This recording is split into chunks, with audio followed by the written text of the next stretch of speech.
Welcome to the Inner Huddle Extra Time. Hello and welcome along to an extra time edition of the Inner Huddle podcast.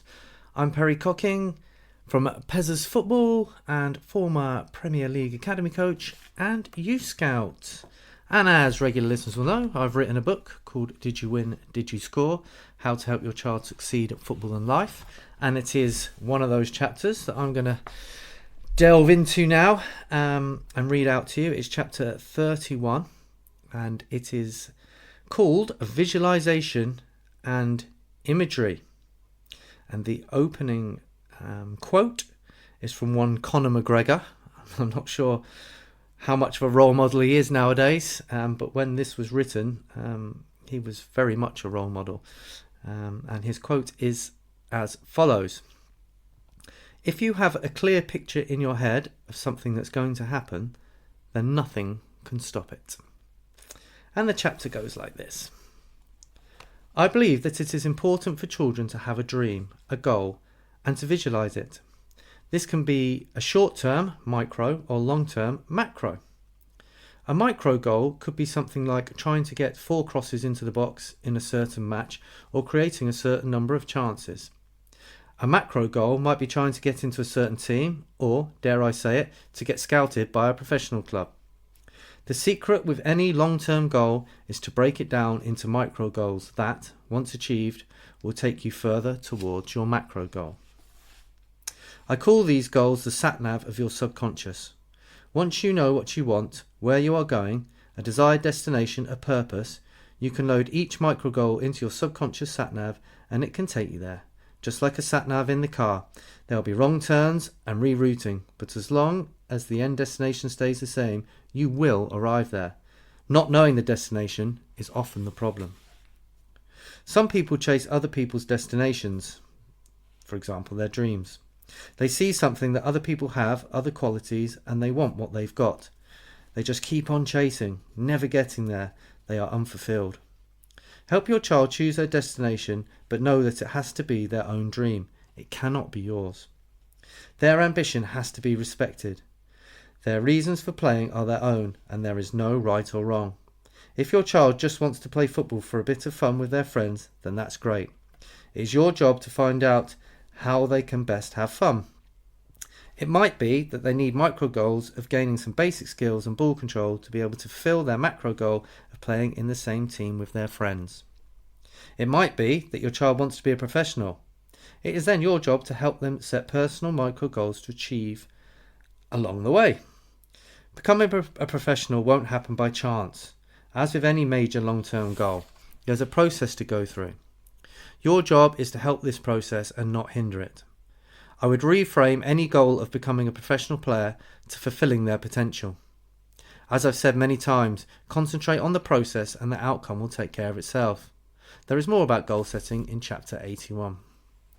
Imagery in sports is a very powerful tool in helping to achieve micro goals in particular. Wayne Rooney used imagery to really good effect and used to visualise himself playing the night before a match. He would imagine different situations and scenarios and visualise himself succeeding. For example, he would imagine himself scoring. He would go into lots of detail, including imagining who he was playing against and how he was feeling. I'm not a psychologist, but I believe that it is so powerful because the brain cannot decipher what is real and what is not, and it is as beneficial as practicing for real. I often use it in my coaching sessions, especially when the players are a bit flat and simply going through the motions. I will ask them to close their eyes and imagine their favourite player. I ask them to visualise them doing the training session, how they move, how they receive the ball, and their attitude. Are they walking or up on their toes? Do they have their head up? Are they trying to make things happen? I then ask them to pretend to be that player for the rest of the session. I have never known this to fail. The tempo always increases, the effort levels go up, and the standard improves instantly. I also do it where I ask them to picture themselves playing rather than their favourite player. I ask them to picture them playing when they've been the best they've ever been. This is powerful too, as it is something they know they can achieve as they've already done it before. There's no reason why you can't try similar techniques with your own child. maybe before a game in the car or the night before when they go to bed. It's much more positive and much more likely to work than filling their heads with instructions and cliches. Visualization is a very useful technique if your child suffers from performance anxiety. This is done by practicing visualizing themselves executing everything perfectly well, especially the thing that they might be anxious about, like missing a goal-scoring chance. In this situation, encourage them to visualize themselves in front of the goal, perfectly executing a shot that hits the back of the net. The more details, the better. Then encourage them to go through this process whenever negative thoughts enter their mind. It will stop their mind from wandering and bring them back to a positive reference point every time. It might also be helpful to encourage them to imagine that they've made a mistake, the very thing they are worried about, and picture themselves recovering, coping with it, and succeeding the next time. Visualization and imagery aren't just some sort of hippie, wishy-washy theories. As previously alluded to, studies have actually determined that when you visualize, your mind can't distinguish the differences between what's real and what's not.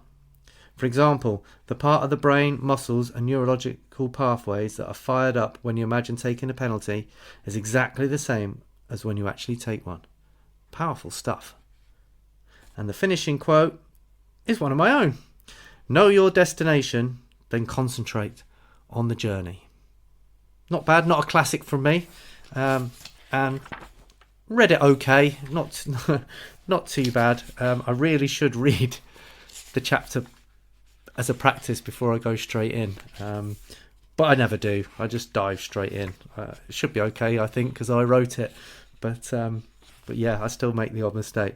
But there you go. So that is all about visualization and imagery and how powerful it can be. And there are some bits that I've put in bold, and I'll just go over those because that means they're key points. The first one is, the secret with any long-term goal is to break it down into micro goals that, once achieved, will take you further towards your macro goal. And then the next one, visualization is a very useful technique if your child suffers from performance anxiety. And there's quite a lot in the book about performance anxiety and lack of confidence and how to help your child overcome confidence issues.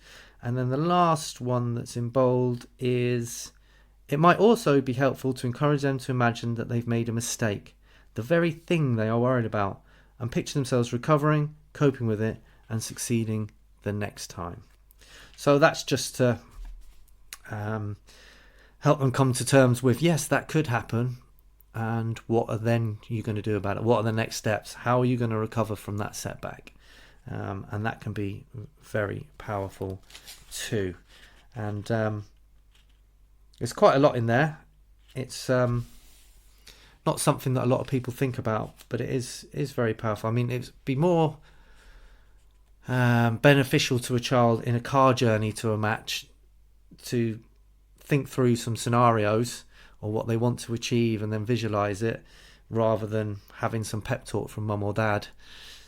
The cliche stuff is, you've got to be up for it today, and you've got to do this, do that, and don't forget this, and trying to get everything in as if it's going to be some magic wand to them doing it. It'd be much more powerful if they chose what they wanted to achieve that day. Dare I say it, whether it's to score or assist. And we know it's not all about that. There's other positions and other jobs on the pitch, but it might be that. And then, okay, spend the next minute, 2 minutes visualizing how you're going to do it. And you'll find that helps increase confidence, especially if you follow up what I've just said is, okay, what happens if you keep missing, or the defender keeps nicking away, or the keeper keeps scoring? What are you going to do? Visualize how you're going to react. What's your body language going to be like? And what's your movement going to be like the next time? Very, very powerful stuff. So I really, really recommend that. And there was a bit at the start about some people chase other people's destinations. They see something that other people have, other qualities, and they want what they've got. Well, I've said many other times about focusing on your own child and not comparing them to others.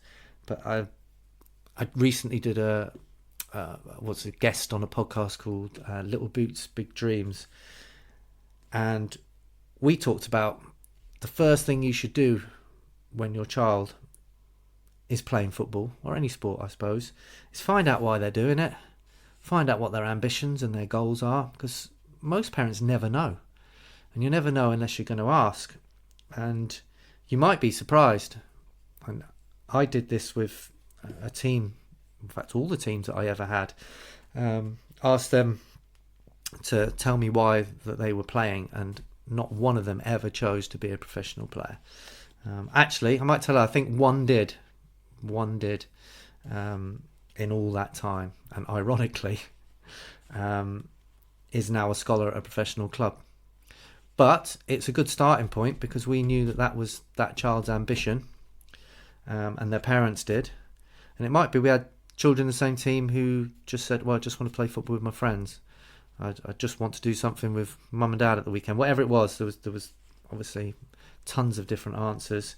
I tried to as time went on, I tried to put the most popular 10 together and give those to children, and then get them to rank them. And that's all in the book as well. So if you do buy the book, you can read much more into that. But it's very interesting. But my point is, if your child, whatever their reasons are for playing football, aren't the same as yours, you're going to have to suck it up a little bit and match and facilitate your ambitions to theirs. You might want your child to be the best player they can be and play in some wonderful league and become a professional footballer, but actually you've never asked your child, and your child might not be that bothered. They might like the social aspect, they might like the barbecues, the end of season tours, or presentation nights, or just messing around in training with their friends. And unfortunately, that might not match your own, but you have to accept it, because it's their journey. And I think the key thing is you need to keep checking in with them once a season, maybe halfway through the season as well. Just check in. Okay, what are your ambitions for the rest of the season? What are your ambitions long term with your football or your sport? Very powerful. And then it sort of takes the pressure off you, because if they turn around and say, well, I just want to play with my friends because actually I want to be a YouTuber, that's that. You're going to have to accept it. There's no point keep taking them around all these different teams where they're not going to be happy, or get them one-to-one training to improve them if they're not that bothered. So they have to enjoy it, and you have to match up your ambitions with their ambitions, and help facilitate whatever it is. So I've gone off on a little bit of a tangent there, but I just felt it was very important, and it jumped into my head when I read that first part of the chapter. So please do get in touch. If you have any questions, that would be great, because I'm going to do a Q&A podcast. Not done one in ages, just really busy with Wessex. I've been really busy. The chances of getting us both together at the same time are pretty slim. The podcast room that we used to use, we no longer have access to anymore. So that's why there's been a lot of these extra time editions. But if you've got any questions, I'll start putting them together, and then I will put out an episode where I try and give you some advice and the benefit of all my years of experience from grassroots to the pro game. So hope you enjoyed that one. Good luck with it. Give it a try, even if it's just for a bit of fun. Your child might think it's a bit silly to start with, but go with it, and I'm sure you will have some success. Or I should say they should have some success, because it is their journey after all. Thanks for listening, and never forget that football really isn't that important, but children are. And I will see you next time.